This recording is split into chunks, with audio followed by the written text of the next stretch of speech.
ధర్మం ఉన్న మనుషులకు కూడా ఈ యొక్క మానవ జాతి కూడా తనలాగా చేసుకోవాలని అగ్ని గుణ ధర్మ ప్రకారం చేసినని బూడిద చేయాలని అంటాడు.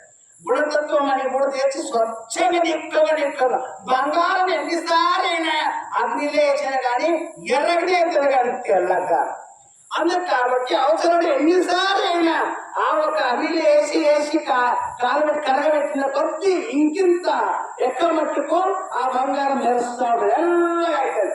అట్లా ఏ విధంగా చేసిన వీళ్ళకు బంగారు స్వరూపంగా తయారు చేయాలి, పరమాత్మని సన్నిధానం చేర్చాలి. ఈ యొక్క ఆత్మ కొనేటటువంటి తపన గురుకు ఉంటుంది కనుక దాంతో పాటు భక్తులకు శిష్యులకు భక్తులకు మానవులకు కూడా ఆ విధంగా ఉంటే కూడా వాస్తవంగా ఒక తాత్కాలికంగా అగ్నిలో కరిగినట్లయితే అది తాత్కాలిక బంగార దానికి ఎన్ని దెబ్బలు తట్టుకోగలిగితే కొడితే అప్పుడు అది ఒక ఆభరణం తయారవుతుంది. ఉంగరం అని అవుతుంది, మేడలో ర్యాకెట్ అని అవుతుంది, ఇలాన అవుతుంది. ఏ విధంగా ఒక్కొక్క వస్తువు అవుతుంది. ఎందుకంటే కరగబెట్టంగానే అవసరం ఎన్నో దెబ్బలు కొడతాడు, మళ్ళీ దెబ్బలు కొట్టి కొట్టి కొట్టి కొట్టి దానికి ఒక రూపం తయారు చేస్తారు. తయారు చేసినాక ఉంగరం అని అవుతుంది, ర్యాకెట్ అని అవుతుంది, రకరకాలుగా తయారు చేస్తారు. అట్లా అన్ని అప్పుడు ఉంగరం అది. అట్లా మనిషి కూడా అట్లనే ఒక రౌత్ ఉంటుంది. ఆ రౌత్ కొట్టు ఏం చేస్తాడంటే చెక్కి చెక్కి చెక్కి చెక్కి మూర్తి చేస్తాడు. కట్టుకుంటే అది ఆ బుడిలో కూర్చొని పూజ అందుకుంటుంది. తట్టుకోకపోతే ముక్కు బాయ్ చెవు బాయ్ చేయమని పోతే తీసి పక్కన పెడతారు. ఇక మిగుతున్నాయి అన్ని ఏం చేస్తారంటే చుట్టుముడు కడతారు, మీద గోడు కడతారు, మీద కడతారు, ఇక కట్ట కడతారు, మెట్లు కడతారు. తట్టుకోగలిగే అంత మూర్తి అన్ని మూర్తుల అది మధ్యాహ్నం పెట్టి అది చాలా సూక్ష్మంతో తయారు చేస్తారు. కనుక అది ప్రతిష్ట చేస్తే దానికి ఒక్కదానికి పోయాం. అట్లా ఈ మనిషి దానాలను కూడా ఈ విధంగా తయారయ్యేటటువంటిది శరణులు అన్నమాట. మనిషితే మానవుడు తెలిసితే శరణుడు. భోజనం చేసేది కంచి గిన్నెనే, ముఖం చూసుకునేది అద్దం కూడా కంచిదే.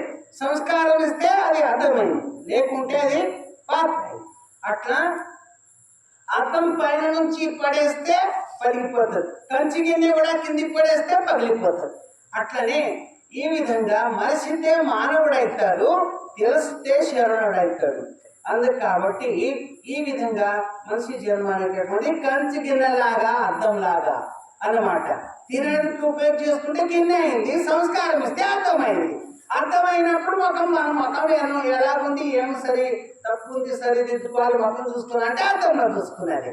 అట్లా ఆత్మ తత్వం అనే దర్పణం కూడా అలాగే అర్థంలాగా తయారైతే కనిపించేది కనిపిస్తుంది అన్నమాట. అప్పుడు శరణుడైతాడు శరణుడు.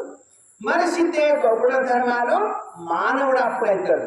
అంతవరకు ఏమున్నారు అంటే మానవ రూపంలో ఉంది కానీ మనిషిలో మానవ తత్వంలో లెక్కలకు లేరు.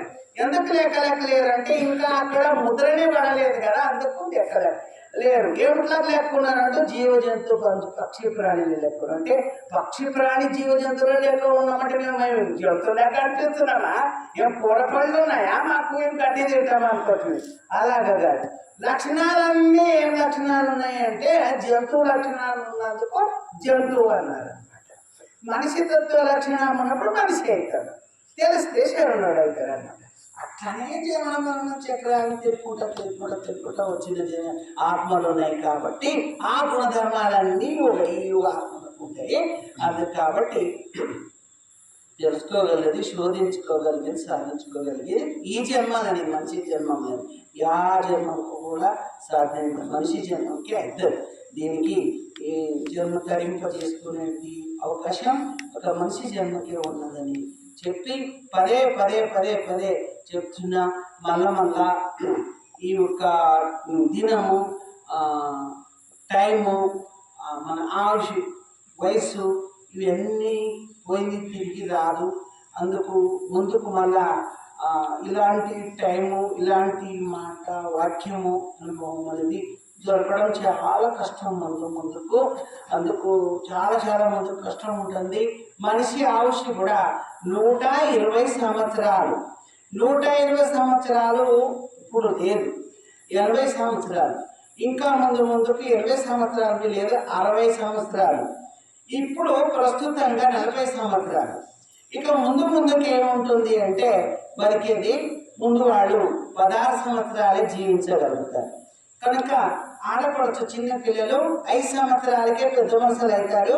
కనుక వాళ్ళు బతికేది మాత్రం 16 సంవత్సరాలే, 8 సంవత్సరాలే పిల్లలు పుడతారు. అట్లా ముందుకు చాలా కష్టమైనటువంటి దినమానం ఉన్నాయి. అందుకు కాబట్టి చాలా జాగ్రత్తతో భగవాన్ నామస్మరణ మరవరాదు. అయినంత మట్టుకు మనం ఎప్పుడైనా వెనకట్టిది చేసేటటువంటి పశువు ప్రాణి ఏమి ఉండే కదా ఎరువు, అలాంటిదే మళ్ళీ గుణధర్మం చేయనికి వస్తాయి.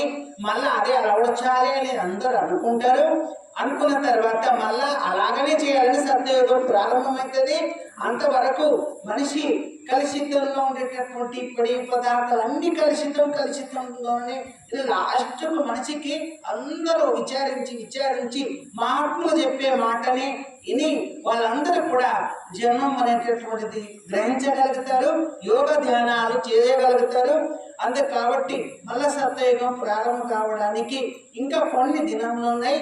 అందుకు కాబట్టి లాస్ట్కి ఆడదాకంటే గొంతుకు వచ్చిందాకా అవతల గొంతుకు వచ్చినాక ఆగలేదు. అంతవరకే మనిషి కూడా ఎన్నిసారి ఎంత చెప్పినా ఇల్లే లాస్ట్ కొద్దిగా దాకా వచ్చినాకనే మాత్రం స్టార్ట్ అవుతుంది మంచిగా, అప్పుడు ఇంటారన్నమాట. అందుకు అంతవరకు వచ్చి కూర్చుని ఉంటుంది. అందుకు కాబట్టి ముందు కష్టం. అందుకు భగవాన్ నామకి ఎలాంటి పరిస్థితులైనా భగవాన్ నామస్మరణ అనేటటువంటిది మరవరాదు. ధ్యానం, భగవంతుని ధ్యానం, భజన, కీర్తన, సత్సంగం అనేది మరవకండి. అందుకు కాబట్టి ముందుకు చాలా కష్టమైన కాలం వస్తుంది అన్నమాట. అందుకు రకరకాలమైన కష్టమైనటువంటి ఎవరు డాక్టర్కి కూడా మందులు ఇచ్చేటోళ్ళకు కూడా అర్థం కాని కొత్త వ్యాధులు పుట్టుకొస్తాయి. అందుకు కాబట్టి అవన్నిటికీ మూల సూత్రం ధ్యానము, యోగము, ఆయుర్వేదము. అందుకు సరైన శేషశ్యామమైనటువంటి ఆహారము, ధ్యానం, స్వచ్ఛమైన వాయువు, యోగ ధ్యానం చేసుకుని వాళ్లకు తన యొక్క ఆరోగ్యం తన యొక్క ఆధీనంలో ఉంటే సూత్రాలు మహానులు చెప్పిన మార్గం నడుచుకుంటే జనం దాన్ని చెప్తూ శుభహారేస్తున్నాం. జై గురు హర మహాదేవ్. ఇప్పుడు జయ ఘోష మంగళారతి కార్యక్రమం.